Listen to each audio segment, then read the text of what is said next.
So, mga ka-winners, panalo kami. Ngayong araw, 3 sunod-sunod na panalo. Pero kahapon, medyo minalas kami kasi nag-start pa lang yung GYD. Kasama ko ngayon ang isang Phil-Am player. Walang iba kundi si MJ Sherbet.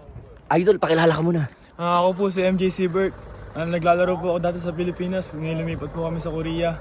And yung grupo po namin, nakilala po namin sa school. Tapos ayun po, nag-combine po kami. Tapos masaya po. Gusto ko po yung team namin. Mahal na mahal ko po sila. Pangalawang taon ko po to. Pangalawang taon. And last year po, nag-transfer po kami dito. Nakilala ko po si Coach Jones. And yun po, doon po ako nagsimula ma-inlove sa basketball. Masaya po. Yung una po, medyo, yung panghuli po, medyo po intense. Shoutout sa pamilya ko dyan. Sa Manggaya family. Shoutout sa inyo.